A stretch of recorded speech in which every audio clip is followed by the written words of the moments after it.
后来乡亲啊，继续来关心新北市板桥私立的幼稚园老师甲囡仔饲爱困药的案件。新北市长侯友宜昨暝是再度甲受害的学童的家长来见面，但是互指控讲指派这个校用的校长，也就是指派当咧等待任用的校长来为人墙负担着个案的辅导。新北市就议员伫咧面册来指出，讲这校用的校长是新北市各中各小的教育界的精英，所以竟然爱出来做这种的代志。早起，新北市政府的记者会，教育局长张明文是来背会，讲是要照重因的专业，甲家长、甲孩童来辅导。不要摔倒，小心不要摔倒。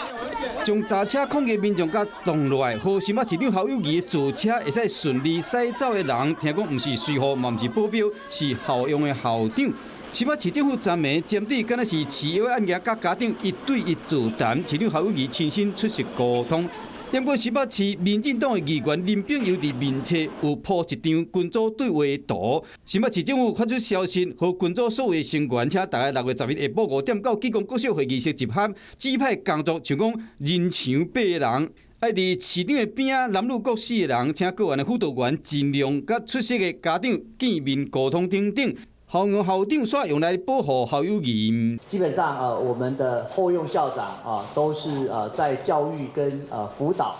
相关都非常的有经验。那目前这些后用校长都借调在我们教育局，所以是我们教育局的工作人员借用他们的专长，他们现在就是1对1服务家长的窗口。新北市教育局长张明文澄清讲，出动校用校长是注重因辅导的专长。新北市政府早起阁针对敢若是饲药案件开第4摆记者会，侯友宜头一摆参加，强调讲新北市政府无钱嘛无假案。我们在第一个时间接到报案以后，立即启动跟检方合作，由检方在5月15号就立即展开侦查。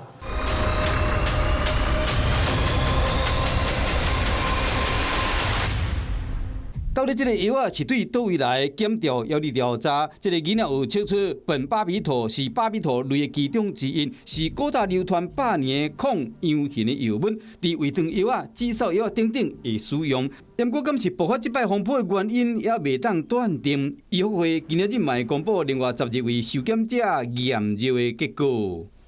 嗨，我是庄宇杰，想要看到更多的新闻内容吗？赶快订阅华视新闻的 YouTube 频道，并且开启小铃铛，跟着宇杰一起看新闻吧。